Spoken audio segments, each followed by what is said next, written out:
All right, it's 9 o'clock on this Monday night. That means it's time for the live zone primetime. I'm producer Chris, and of course, as always, I've got to check in with my partner in crime. It may be a holiday week in between Christmas and New Year's, but that doesn't mean Tony P is off. He is still working. He is just doing it from live in Boston. Tony P, happy belated holidays. Happy early New Year. How's everything going up there?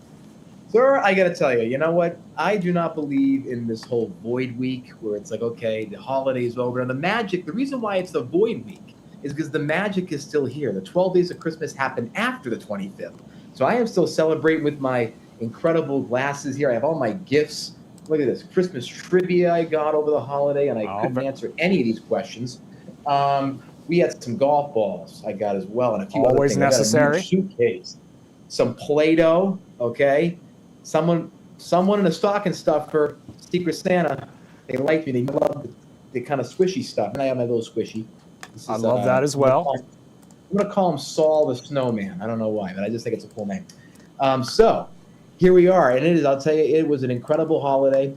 Just good time with the family. I've been doing gifts still since the 26th, giving people, friends, neighbors, extended family.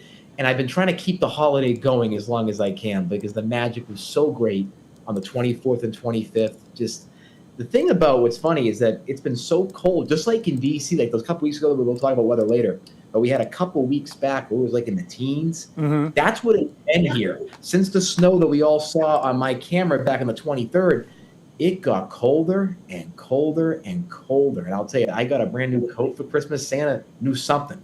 Because I got a nice new coat. You're no longer going to see that awful kind of light tan brown coat. That's gone. All right. First of all, I'd like to call it camel. And second of all, you wear it well, my friend. You've always looked like $1 million.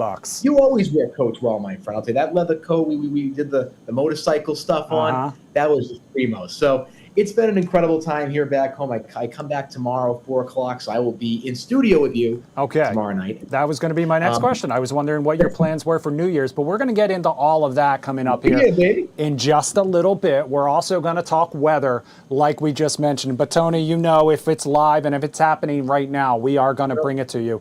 So right now, we do need to get to some breaking news, and this is happening right here in the DMV. That is where there has been, I should say, a deadly pedestrian collision. This is breaking right now in Merrifield, Virginia. This is a live picture of the scene from our photographer on the scene, Eric Mills. Fairfax County Police are on the scene. Like I said, a deadly pedestrian crash. This happened at the intersection of Route 29 and Hideaway Road. If you're familiar with the area, this is kind of between 66, 495. It happened a little earlier this evening. I want to say around 7:30. Right now, though, Route 29 still shut down in both directions while crash reconstruction detectives investigate. You see them there on the scene. You see the flashing lights as well. So far, no word on the victim's identity. We are only told that it was a woman. The driver of the striking vehicle did remain on the scene. We'll bring you updates on this story as we get them, and tonight coming up on Fox 5 News at 10. But the breaking news that we are following tonight right now, a deadly pedestrian crash in Merrifield, Virginia. Fairfax County Police on the scene. Route 29 still shut down. That's the live picture from our team, and we will bring you updates as we get them. The other big story tonight, though, the one that we're still following, is the weather, like Tony P mentioned, because right now, we are still dealing with some wind out there. It has been a windy day. In fact, it has been a windy start to the last week of 2025. Wind advisories still in effect across the DMV. They cause some issues, which you're looking at right now. Some trees down, including a tree onto a trailer home. This is in Montgomery County. The strong winds also knocked down branches and power lines. Things look a little calmer tomorrow, still breezy, but also a lot cooler. Meteorologist Mike Thomas will have more on the forecast coming up at Fox 5 News at 10. Fox 5's David Kaplan keeping an eye on any reports of power outages or damages. But Tony P, if you are traveling or just making New Year's plans, definitely something you want to keep an eye on. And I know you just mentioned that you're planning on flying back very, very soon. So Yeah. I know you had a little bit of the winter weather up there before Christmas and a little bit after Christmas as well. And now just wind advisories all across the DMV. And it's funny, so in the Boston area, they're having advisories for freezing rain. Today it was raining all day. It's about 37, 38 degrees, just enough to keep it warm enough so it's just kind of just hitting the ground and not freezing. People are concerned that tomorrow it's going to freeze across the entire state because it's going to go back down to 22 degrees. So we have it on both ends. Going back to DC, we're going to be concerned about freezing runways, freezing roads, and slipping and sliding and delays. And in DC, we have the wind problem. So you have kind of two different what states of matter that are kind of playing here. Yeah. You have air. The good news, water, though, all the air benders. It's all coming together in the worst way with this weather. Has it been post Christmas? I know Mike Thompson was telling us this back on the 23rd. Was it really cold afterwards in the DMV area? Did it just go right back down? It was a man. You know what I described it as? Basically the day after Christmas, throughout the weekend, it felt like it could snow at any point. It just kind of had that smell, and it was a little bit overcast, and it was definitely cool. It wasn't unbearable. But the good news is, if the temperatures do take a major drop, which they are definitely going to get chillier here in the DMV, Tony P's got a new coat, so he'll be nice and warm. Because we know, hopefully a little time back up in the homeland toughened you up a little, Tony P. Because I felt like you've gotten a little soft since you've come here to Washington. No, it's actually worse because now I'm exposed to it and I'm complaining. I just have the Florida in my head. It just comes back into my head all the time now. It's even worse. Also, just want to say a big, sending our prayers to the individual in Merville, Virginia. What happened there is an absolute tragedy, Chris. It looks like from the driver staying on the scene that it seems that it was just a tragic accident. And what's tough, and I just was funny, I was not funny at all, but this kind of interesting, the moment here, I was driving back from a friend's house, all on the back roads, very similar to Route 29. A lot of back roads, not really well lit. Even though there's a highway there, it can be very, very tough at some of the conditions. That's so tough. And the biggest thing when you drive in, there's certain crosswalks, or there may not be a crosswalk. You're always looking to see it as a pedestrian, but sometimes it's tough when it gets so dark out that you can't see anybody, especially if people don't have a reflective vest on. So this is just a tragic situation. Praying for the family of the woman who was deceased. That's just an awful time of year for this to happen anytime. But just to go through this in just such a painful way is just awful in this type of situation. So praying, everybody, we hope everything gets settled. Out on the roads and look out for each other. Stay safe. Keep the speed down. Make sure you're always looking. Again, it's hard. Make sure you're looking. If there's any mini crosswalks, there's anything like that, just always talk about it all the time. Always got to look out for pedestrians. All right, let's get to our other big story tonight at 9. And this one takes us, we're going from Merrifield, Virginia, Boston, Massachusetts, and now we're heading out to Prince George's County. And that's where there was some musical chairs, seemingly, on the county council, because 1 week after Prince George's at-large council member Calvin Hawkins stepped down from his council seat, the council turned to a familiar face to fill his seat, and they didn't have to look far because she is already on the council, and she's a friend here to Fox 5. We're talking about Walla Blagay, who currently serves as council member from the 6th district, but come 2026, she will serve as the at-large council member. Hawkins announced his resignation last week, and because he had less than a year left in his term, county law says the seat gets filled by a council vote instead of a special election. The new and current council member will likely be sworn into her new role next week, but the council is now looking for candidates in the 6th district to replace Walla Blagay. Resumes and letters of interest have to be submitted this Friday by 5 p.m. But for more on today's vote and what comes next, Council Member Blagay joins us now live to talk all about it. Council Member, thank you so much for joining us tonight on the Live Zone. All right, let me make sure we can hear you. Okay, there we go. All right, sorry. I got you now. That was on me. All right. All right, so first of all, why make this switch, and why was it so important to fill the seat so quickly? Well, one thing is we have the budget coming up. So some people say it's moving too fast, but it has to because the budget is really critical for 2026. And we start looking at the budget pretty early with a new county executive. So that's important. But I would say this, why at large? Because I've been doing work on behalf of the whole entire county really since I got in office. When you think about emergency room wait times, that's about to come out. And when you think about the work on the federal workers, and then the data center piece, the state of the power, which I came on and talked about. And when we talk about the work with electric vehicles, I have passed a bill for electric vehicle infrastructure, and even some of the bills that we did on stormwater task force and focus on tobacco stores and storage facilities. All of these things are countywide issues. So I've been so focused on it, and now I get to focus on it truly. I represented one of the best districts in the county. District 6 was the best district, and I will miss representing it. But I recognize that I want to really focus on my countywide efforts and really expand on it. Our first meeting in January will be State of the Power, and we're going to do it in Brandywine. And what we're going to focus on there is making sure that we have people know what's going on with our power issue. And so I want to make sure that we get that. And I can do it as an at-large candidate. So that's one of the reasons why I decided. I even considered running at the special election before for the same position, but during that time. But I did not want the taxpayers to have to spend money on a special election for my seat, so I didn't do that. But now this is an opportunity, and I will make sure that people know that this was a worthy appointment. Councilmember, congratulations on your appointment, first of all. I just want to say that. Now, with everything coming up, and again, many folks may not know some of the intricacies of city government and how these positions work. Is there anything that changes in your role as an at-large member versus being for your district beyond just like the representation that it is? Is there certain on committees or different purviews that change, or does it kind of stay the same in terms of the workflow?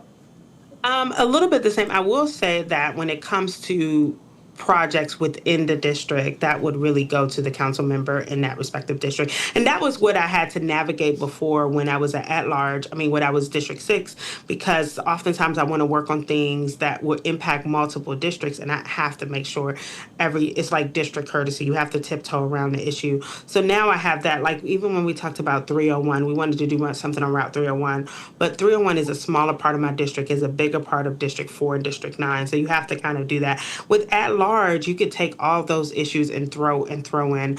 But I will say some of the constituent service issues, county by council by district, the council district representative takes lead, and definitely on some of the projects just within the district, it would be the district council. They do have it's not in the law per se, but it is the culture of the council that district council courtesy is given. So if you don't mind me asking about your previous constituents in the 6th district, I mean, do you have a message kind of not only for them as you move on to kind of representing the entire county, but also do you have a vested interest in who kind of follows you into that seat? Is there anyone that you are able to endorse? Do you have your sights set on anyone? And, you know, what priorities do you hope that they kind of take up on behalf of the 6th district now that you kind of are shifting your focus to the county as a whole? Yeah, I just want to, first of all, thank District 6 for giving me the opportunity. It was a very competitive race to even get in that seat. And a lot of people, despite some, not being an establishment pick or all of that, went along with me. And I want to say thank you. I think I would say I hear from my district residents every day that I'm doing a good job representing them. So I feel that I've served the community well. I would say that I cannot name someone right now because we want to make sure we give a fair process for those that are considering. But I will say this. Westphalia, we got that truck rolling. Right now, we're looking at an announcement of a new a new grocer that they're negotiating with that will be announced. And it is a quality grocer that will be announced in a couple months. And we're waiting on that. So some of these things take time. I almost wish it was done now while I'm leaving the seat. We have downtown Largo. Now the Caroline property has a new owner. The new owner is moving forward with that. And I will say the biggest one, although as an at-large, I think we're all going to work on that is Six Flags. We don't know who the new owner is, but I met with a lot of people that were bidding, and now I want to be able to see which of those people get it, and then we can start working on the concept for Six Flags and how we do it. And that, I would say, is such a big project that, as the county executive said, this is all hands on deck. So as an at-large member, I do expect to be very much still involved, but I will give the District 6 representative to take lead. But people will understand that is going to be that's going to be beyond even my time on the council and even the District 6 member, because we're talking about a long-term planning process. But it's things like that. I mean, we got Beach Tree going. When I came in, nobody was focused on what's going to happen at Beach Tree. They have been for years, and now we're going to have a possible restaurant park there. So there's really things that I know that we've done, and I want to make sure that the next council member takes that baton and moves it forward.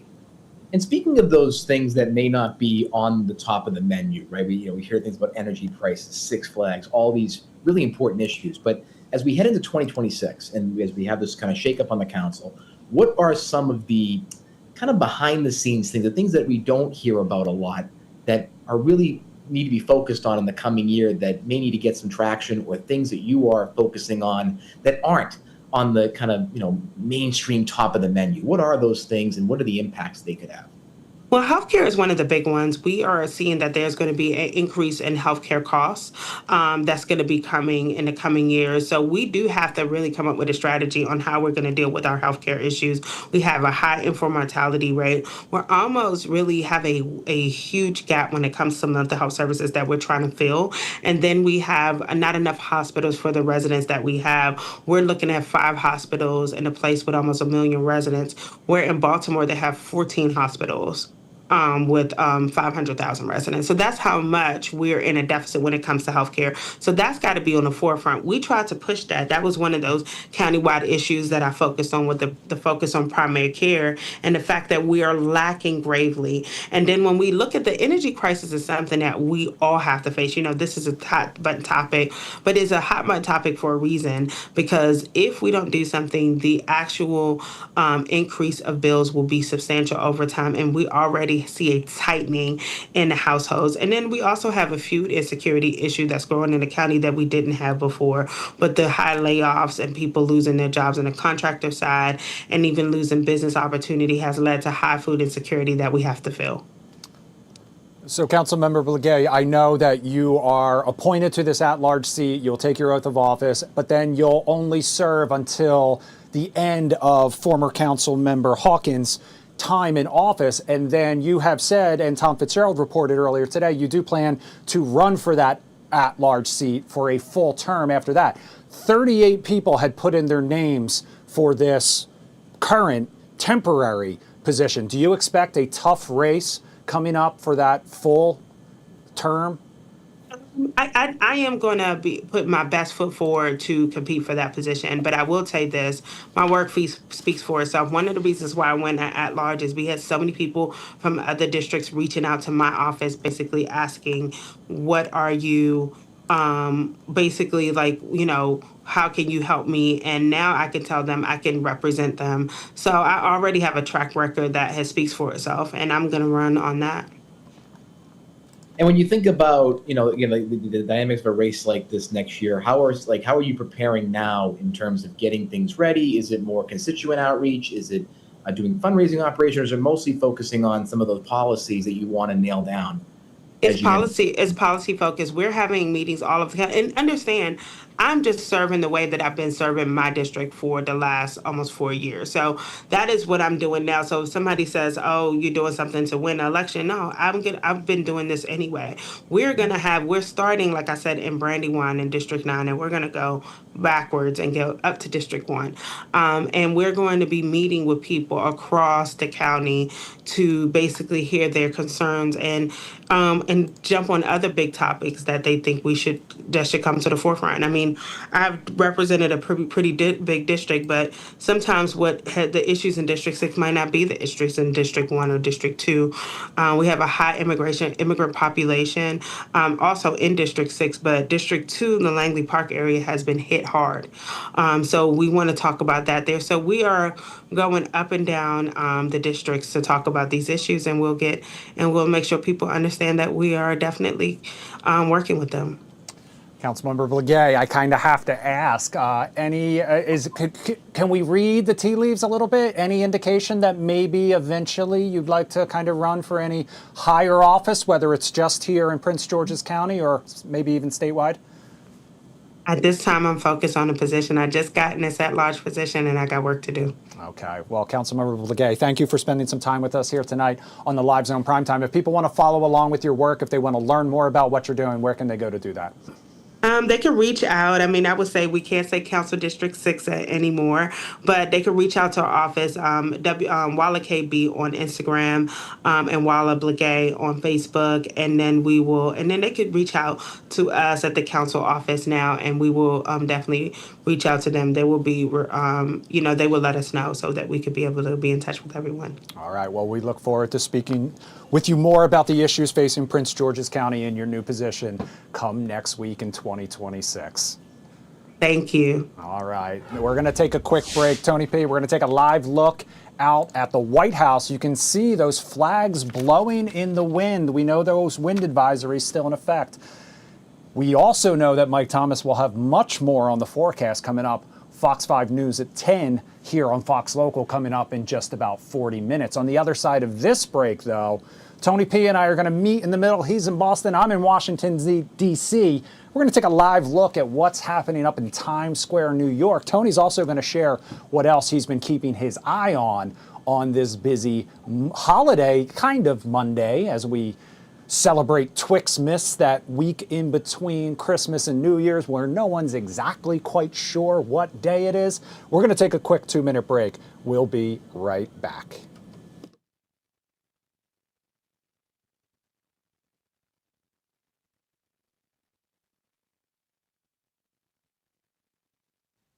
All right. Thank you. Can you send me the video? Thanks.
All right, welcome back to the Live Zone Primetime on this Monday, December 29th. Tony P., you heard me mention as we headed to break that you're up in Boston. I'm here in Washington, D.C. So I was wondering if you would like to meet me in the middle, as Maren Morris sings, taking a live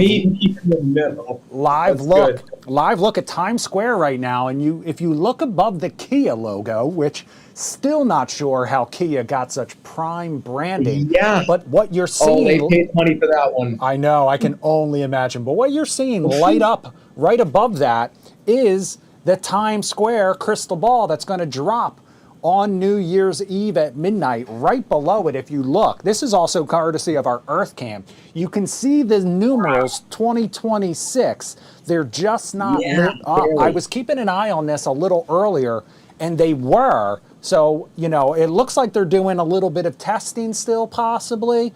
But coming up a little later, we're going to talk much more about some of the changes in store this year for that Times Square celebration. Because, Tony P., there is not just one ball drop this year. There is not just 2 ball drops this year. There are 3 ball drops in 2026. So we're going to talk all about that coming up a little later. Before we do, though, we need to talk about what else you've been watching today, because I know it's been another, I know it's like a holiday, and I know a lot of people maybe still have some time off, but there's still a lot going on out there. I mean, look, the news still moves, my friends. Like, that's a big thing. I mean, don't you know I know? It does get out because Congress is out of town, and so is the president, but things are still happening. He's been busy, though. I know. We're going to take you not to D.C., we're going to take you down to Florida, my hopeful place of residence someday. And we're going to go to President Trump. He met with Israeli Prime Minister Benjamin Netanyahu at Mar-a-Lago today to discuss the next phase of the Gaza ceasefire. After hours of talks, President Trump warned Hamas must disarm within a very short period of time or face consequences, saying that they'll be, quote-unquote, held to pay if they don't comply. The meeting also focused on phase 2 of the peace plan, establishing a board of peace to oversee Gaza's reconstruction and deploying an international security force. Benjamin Netanyahu expressed skepticism at some proposals, particularly Gaza's demilitarization timeline. The leaders also discussed Iran's nuclear program and Lebanon, where Israel wants Hezbollah fully disarmed as well. Keeping things in the world of foreign policy, Russia today accused Ukraine of attempting to attack President Vladimir Putin's residence with 91 drones overnight. Russian Foreign Minister Sergei Lavrov said all drones were destroyed and warned of retaliation. Ukrainian President Volodymyr Zelensky emphatically denied the allegation, calling it a complete fabrication designed to undermine the peace negotiations, unquote. President Trump and President Putin informed him of the alleged attack Monday morning, telling reporters that he was very angry about it, quote unquote. However, when asked if there was evidence, President Trump acknowledged, quote, "You're saying maybe the attack didn't take place. That's possible, I guess, but President Putin told me this morning," unquote. In the world of domestic politics, Homeland Security agents conducted raids at over 30 sites in Minneapolis today in what Secretary Kristi Noem called a massive investigation on child care and other rampant fraud in the state. The action follows the Feeding Our Future scandal, where 57 defendants were convicted in a $300 million plus COVID-19 fraud scheme. A federal prosecutor alleged in December that half of more of $18 billion in federal funds supporting 14 Minnesota programs since 2018 may have been stolen as a part of the fraudulent scheme. President Trump has also criticized Minnesota Governor Tim Walz's administration over the fraud cases. Among the 92 defendants charged so far, 82 are Somali Americans, according to the U.S. Attorney's Office. A grass-fed beef recall expanded today to nearly 16,800 pounds, a lot of stuff, of ground beef products due to possible E. coli contamination. The USDA said Wolverine Packing Company products were sold at retailers nationwide, including Whole Foods and Fresh Thyme. I didn't know there was actually an establishment called Fresh Thyme. The beef was produced between November 12th and 22nd, and has establishment number EST 2574B on the label. No illnesses have been reported at this time, but consumers should discard or return the products with that label EST.2574B, as E. coli can cause severe stomach cramps, diarrhea, as well as potential vomit. Americans should prepare as well to keep paying more for electricity, with rates expecting to rise another 5 to 7% in 2026, according to the Energy Department and analysis. The increases are driven by aging infrastructure, extreme weather straining the grid, and the shutdown of coal plants faster than renewables can replace them. The average, as well as data centers. The average U.S. household has already been paying about $143 monthly, up 23% since the COVID-era pandemic in 2020. Utility companies say they need billions for grid modernization to prevent blackouts in the coming years. We talked about this here in the DMV area very recently. Pending home sales rose 3.4% in November, according to the National Association of Realtors, the largest monthly gain in over a year. The uptick came as mortgage rates dipped to about 6.6% in early November before rising a touch. NAR chief economist Lawrence Yun said the brief rate drop motivated buyers to get back into the market.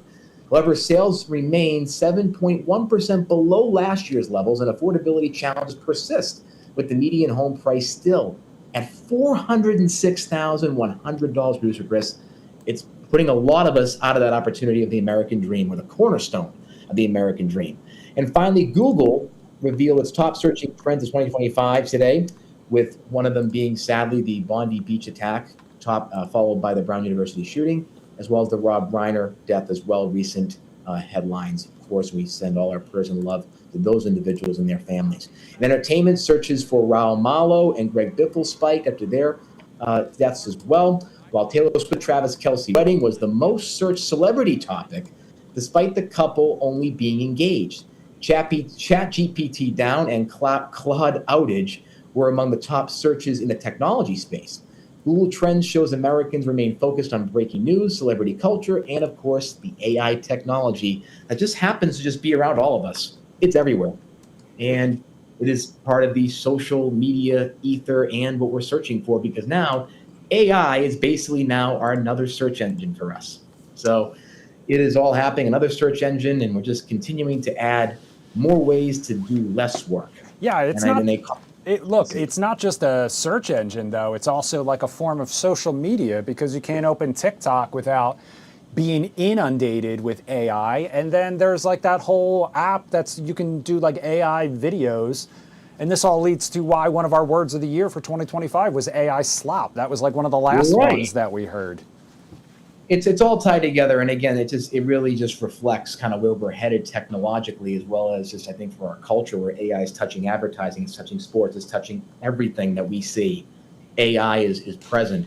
And I also wanted to just kind of go back quickly to the Minneapolis case. There's been a lot of disinformation about some of the numbers behind that. There's been a lot of social media push, talking about the Somali American community. That's been a very big, I think, point of contention that has been happening in this. And just one thing to note: this is about, fraud. This is not about communities that have done great work in Minneapolis. I think that's just a big thing to note, is that the department is saying, yes, there's a certain, 82 of the 92, but that is, in a lot of ways, many experts and advocates are saying that this is definitely a targeted attack on the Somali American communities. I just want to note that as part of the story, that there's that component as well, where there's a lot of anger in the city of Minneapolis at the fraud case, of course, but there's a lot of people in the city saying, hey, we don't want a community targeted because of the actions of a few bad people. So that's just one thing that I wanted to note about that story, because that's it's a very contentious story.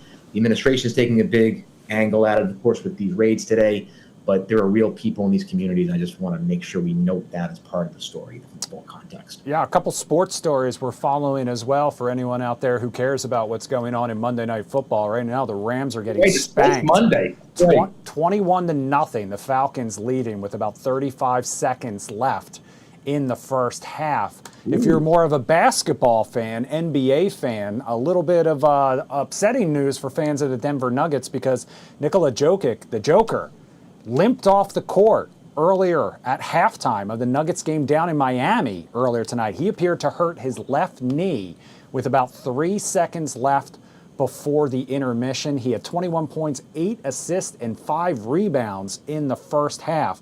He is a 3-time NBA MVP, so I know a lot of people are going to be watching that one closely as well, hoping no major damage and that he'll be back out on the court soon enough. Yeah. I mean, I'll tell you, when it comes to, I think, for the NBA season, the guy, I know this personally with the Jason Tatum situation, he got injured during the playoff run, Achilles, and that brought him, he's still on the bench as we speak. So hopefully he is not injured too badly. Nikola Jokic is a great player. He has really helped lead that team, through the last couple of years, has helped build that franchise after some years of, some pretty poor seasons. So again, we just hope he's doing okay. But I got to tell you, this NFC South playoff situation that's going to be unfolding with Tampa Bay and Baker Mayfield and the Carolina Panthers and Bryce Young in his second season, is he going to get them over to the hump and get them into the playoffs with a winning record? Who knows? But if they lose, it's Tampa's division, and they go into the playoffs at 8-9. And this has happened before. in the NFC South. The Buccaneers have actually been in the playoffs with a under 500 record. We've also seen it happen in the NFC Least, or the NFC East, they call it. We prefer to call it the NFC Beast here on Fox Local because we have a whole show dedicated to it, since all 4 teams are Fox-owned and operated affiliates, and we're talking about good old Dallas, Washington, Philadelphia, and New York. I cannot believe that you talked about 2 divisions. Years, though, they weren't the Beast. 2 divisions. I cannot believe you talked about 2 divisions before you even talked about the AFC East and your New England Patriots clinching the division for the first time in, like, what, 5 years or something? Yeah, well, I'll tell you. So I'm an impartial broadcaster here. I like to call the balls and strikes. So I like to make sure I don't get too pro-Patriots on all of you. As I know you all love when the Patriots are back in business, but they are back in business. We got a Christmas gift this year, and that is the Patriots back, and they have a chance to. Tony P, pull a card out of that trivia stack and quiz me right now. All right, I want to hear. Hit me with one. Okay. Okay. Okay. This is kind of an old one. Oh, let me do another one. These like in the 1930s. Do you want those type of ones? I mean. Okay. Okay, here we go. In A Christmas Carol. Oh, no, here we go. Here we go. It's a better one. Who portrayed Scrooge in the 1951 version of Scrooge? I'm going to go with Alistair Sim. You got it. That's freaking great. Okay. What else we got? What you got? What you got? Hit me up. I could be. We should have a game show, you and me. This would be great. Okay. All right. Okay. In what state is the world's tallest living Christmas tree? Maine or California? Ooh, I actually wanted off the bat to say a completely different state, so I'm glad you gave me options. I've got a flip of the coin, 50-50 here. I'm going to go with Maine. You are wrong, my friend. California. Congratulations. That makes a lot of sense. But you think with the Maine, you think it's colder, it's Christmassy. I get that. Okay. Okay, in Rudolph the Red-Nosed Reindeer, what does Clarice sing to Rudolph in the movie? Okay, give me 1 second here. I got to think it out. And I might have to sing it. Yeah, exactly. All right. You can't sing another song, otherwise I'll mute you because that'll get in my head. Oh, boy. Stand by. All right. I did not watch it this year. Okay. That's sad, by the way. I know. I was disappointed. To be honest with you, it's not streaming for free. I have it on DVD, but I did not have my DVD player hooked up. I can hear it in my head, Tony P. I can hear it in my head. Okay, if anyone out there is watching and wants to drop a clue in our YouTube chat, give me the answer. Give me the answer. As soon as you say it, it's going to frustrate. Tomorrow for dreams to come true. Yeah. Okay. Well Final done. Question. Okay. Here we go. Ooh, okay. Traditionally, what is the average number of ornaments on a given Christmas tree in the United States? Oh my! 75 or 105? I'm going to go on the lower end. I'm going to go 75. Yeah. Good for you. Great answer. Okay. Final. Okay. What 2 department stores are featured in Miracle on 34th Street? Talk about another great movie. I want to go with Macy's, obviously. Macy's is the famous one from the Herald Square Macy's. The other department store featured in Miracle on 34th Street. Damn, Tony P, you're stumping me with these ones. I don't know. Gimbals. Oh, I wanted to say that because isn't that the same one? That's a really old one. Isn't that the same one that's in Elf? I think so. Yeah. I mean, it's kind of like Jordan Marsh up here in Boston. So in downtown Boston, there's a second Boston. I just had the accent come out. It's in a place called Downtown Crossing. I used to work there when I was working at KPMG back in the day, a long time ago. And there was a store called Jordan Marsh. They used to be in the middle. It's kind of similar to Gimbals, but now I think it's a Macy's now. It's right in the center of Downtown Crossing. They used to have like these animatronic animals. Oh, I love it. In the store, they had like the winter one. They had an ice rink. This is back in the 70s, 80s, and 90s. And then Jordan's Furniture took it over. So kind of very similar vibes to a gimbal, so I wanted to give you that one. Well, Tony, I appreciate you giving me a little trivia here on this Monday night. If anyone out there watching couldn't tell, I'm stretching a little bit because I want to make sure that we get our next guest. I'm keeping my fingers crossed, Tony P. If we do get our next guest, coming up next, we are going to talk about the new Netflix reality series called Members Only that pulls back the curtain on high society in Palm Beach. I'm gonna try to work a little magic behind the scenes to make sure we have that ready to rock. In the meantime, we're gonna take a quick break. We're gonna leave you with this live picture from EarthCam. Looks a little windy up there in Times Square, where the ball will drop here in just about 2 days and however less than 3 hours. We'll take a quick break. On the other side, hopefully we'll have our guest, and if we don't, it might just be more trivia with Chris and Tony P. We'll be right back.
To Swift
All right, welcome back to the Live Zone Primetime. As you can probably tell from that extra long break we just took, no luck. We were supposed to talk to Taja from Netflix's new reality hit, just debuted today. It's called Members Only, Palm Beach. Hopefully, look, we've had an unprecedented string of success where almost every guest that we have booked has been able to join us live. It's a holiday week. People don't know what day it is. We can forgive her this time. Hopefully, maybe tomorrow. Exactly. Hopefully tomorrow we can bring that to you. Tony P, I'll just give you a little sneak peek at tomorrow already. I have already booked Derek Brown, who you may know as the brains behind legendary cocktail bars here in DC, like the Passenger, the Columbia Room. He sold it off to what is now Death and Company over there in Blagden Alley. He was one of the biggest names in DC's cocktail scene for years. And then he did a full 180 and he went sober, and now he is entirely into mocktails and mindful drinking. And he is the brains behind the Mindful Drinking Festival. So we're going to join him tomorrow to talk about Dry January, how it's gotten so popular, the benefits of doing it, Gen Z's changing relationship with alcohol, and then the 2026 Mindful Drinking Festival. So we do have that coming up for you tomorrow. I'm also working on some other good stuff. But in the meantime, I want to take you back to that live picture from Times Square. We've been looking at it all night, in and out. You can see they're getting ready for the big celebration up in New York, the Big Apple. And earlier today, Tony P, they actually did the confetti test. 3,000 pounds of confetti set to fall when the clock hits midnight. But as I mentioned a little earlier tonight, there will actually be 3 ball drops in 2026. 2 of them are going to happen on New Year's Day. The third one is going to happen on July 3rd.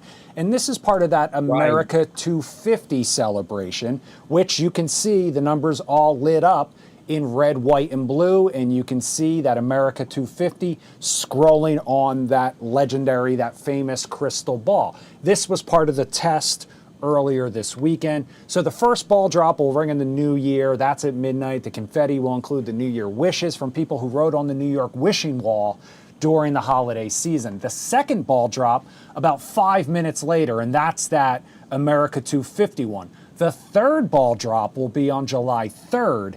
That will be the first time in history that the ball drop happens on a day that is not New Year's Eve or / New Year's Day, besides the testing, of course. So while all of that is going on, earlier this weekend, you know the new year is all about those resolutions and the hopes that a new year brings.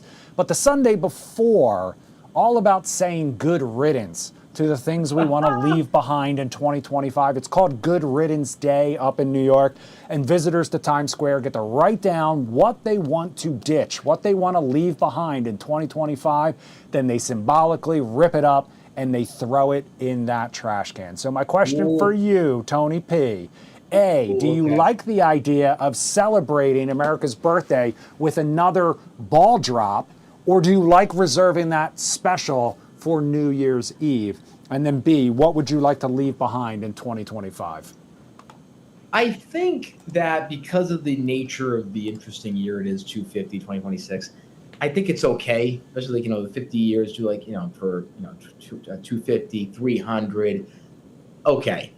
I would rather just had it be just kind of a ball drop, a separate one, make it almost as big on July 3rd. Again, I don't know what they're going to be doing with July 3rd. Maybe they're going to make it as big as what you see for New Year's in Times Square. So, I think that's what I would have gone with. But you know what? I understand the desire to really start talking about this. Because again, it isn't like it's going to be next year, or it's going to be the anniversary is December 31st, 2026. It's only about 6-7 months in. So I think it makes sense to start it about 6-7 months before, so you can get people ready.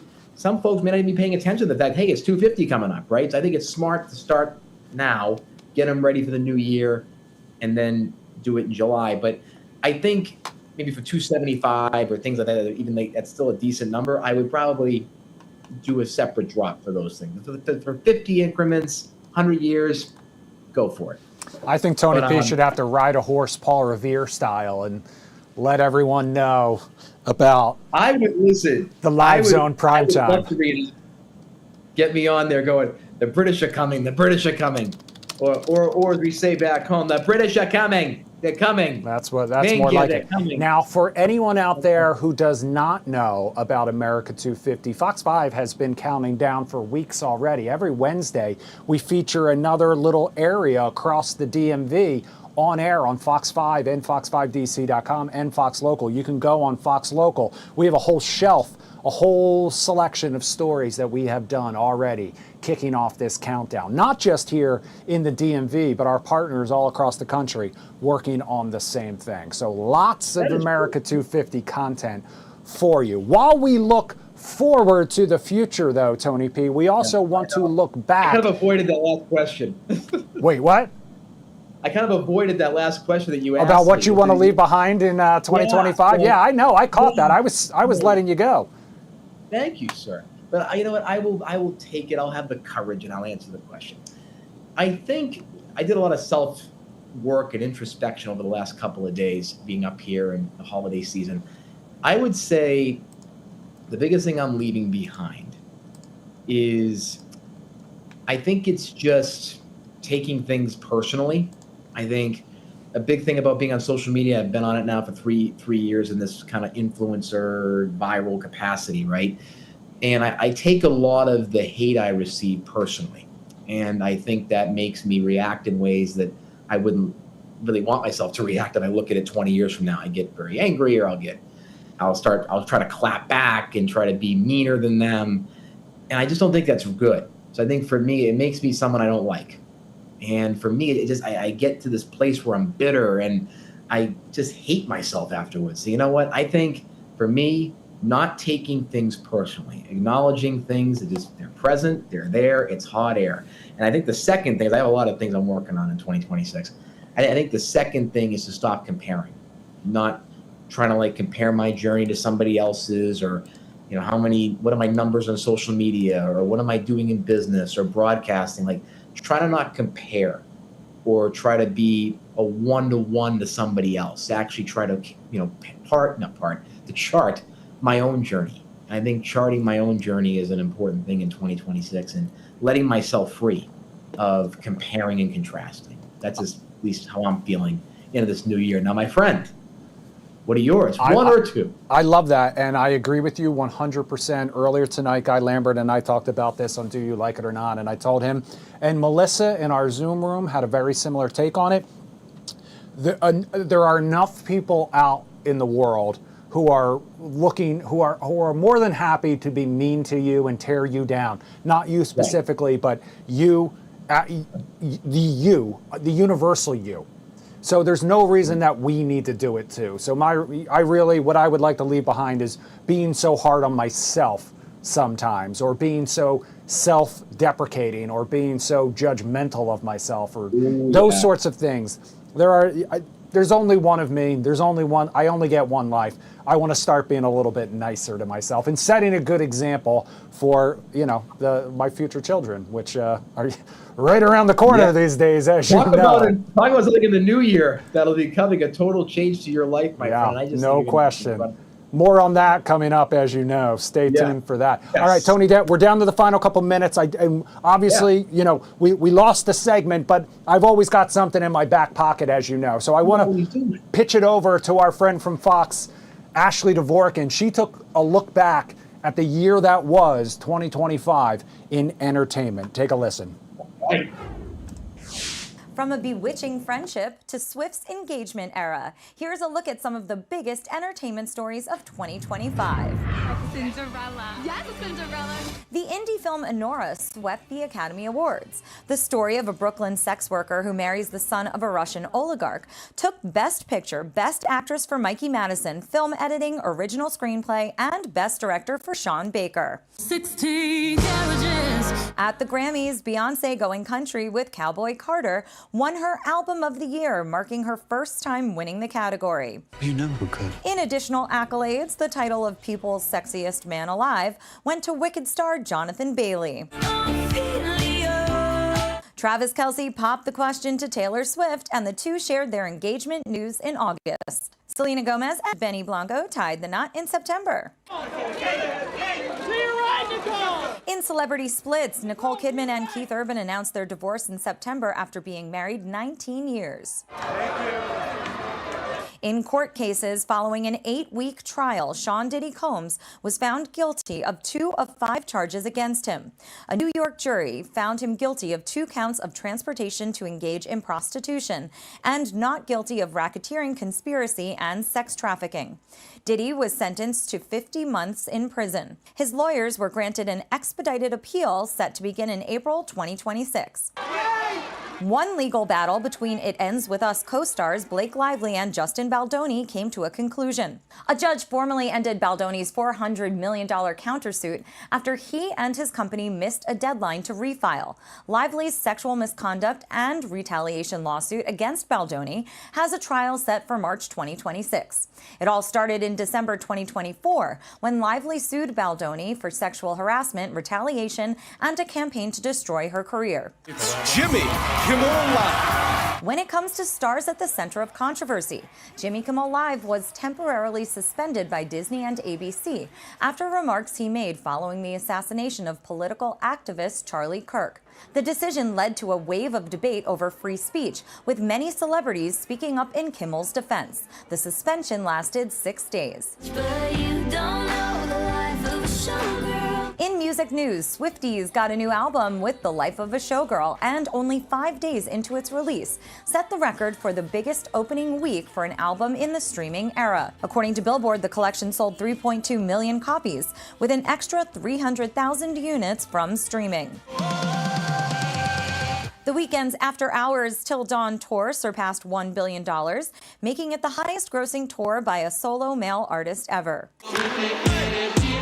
Spotify Wrapped named Bad Bunny their 2025 most streamed artist globally, with more than 19.8 billion streams. The global superstar also goes into next year gearing up to headline the Super Bowl 60 halftime show. The world just wants to bring us down. Adele announced her first acting role. She'll be part of Tom Ford's upcoming Anne Rice adaptation, Cry to Heaven. Anything you can dream about, you can create.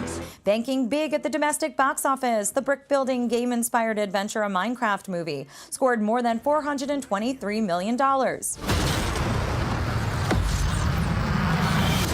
Marvel released several adventures: Captain America, Brave New World, Thunderbolts, and The Fantastic Four: First Steps. You can wave that wand all you want. Big blockbusters back on the big screen included a return to Emerald City in the musical sequel Wicked for Good, and James Cameron taking audiences back to Pandora for the third in the Avatar series, Avatar: Fire and Ash. And we will find another way. Both high-flying franchises are potential contenders for the 2026 Oscars, hosted by Conan O'Brien March 15th, as Hollywood rounds out the year by rolling out the red carpet on award season. In Hollywood, Ashley Dvorkin, Fox News. Tony P., we've got what a rundown. 2 minutes and 2.5 minutes left. We ended talking about Hollywood. We ended talking about movies, which leads me directly to what movie you watched over your Christmas break. I know it. Talk to us about it. What did you think? You saw Song Sung Blue. So I did my review of it on my pages this morning, and I have to tell you something. Take away Neil Diamond, take away my bias for that, okay? This plot by itself was one of the most compelling plots I have watched probably in the last 5 years. This is one of the rare movies that I actually wanted to turn right back around and go watch it again, because I'm afraid I missed something, or I missed a little intricate part of the story. This is about, it surrounds addiction, it surrounds redemption, marriage, blended families, grief, trying to chase a dream. And through all of that, you have this journey of two people trying to become rock and roll stars through being impersonators, especially Neil Diamond impersonators. So it wasn't about Neil Diamond, it was about the journey of these two people. And I think they got everything right, from just the intricacies. I mean, I've been through some of these things, especially with addiction and divorce and blended families and some of the stuff involved in this. I could see that it was real, it's authentic. The family dynamics that are at play, the anguish that takes place, the little moments, the acting was so superb by Hugh Jackman and Kate Hudson. They played these roles perfectly of people trying to just grasp. They want to pursue a dream. They want to do a job that they love doing. And they're on their last legs and they fight through it. And they also go through a lot of trials through that. But finally, Neil Diamond's back in the cultural mainstream. He's getting the props that he should be. And the best line, Hugh Jackman, I've been telling you this for years, okay? There's more to Neil Diamond than Sweet Caroline, and that's a big part of Hugh Jackman's character. As he keeps talking about that. I love it's almost like I wrote the script. All right, Tony P, make sure you've got Neil Diamond cranking on your trip back to the DMV tomorrow. Safe travels. Thanks so much for joining us tonight. Hit me up in the morning. Let me know how the flight was. We'll talk to you soon, all right? All right, thanks to everybody who joined us tonight here on the Live Zone. We're going to leave you with a live picture from Times Square as we count down the New Year's. Fox 5 News at 10 coming your way next.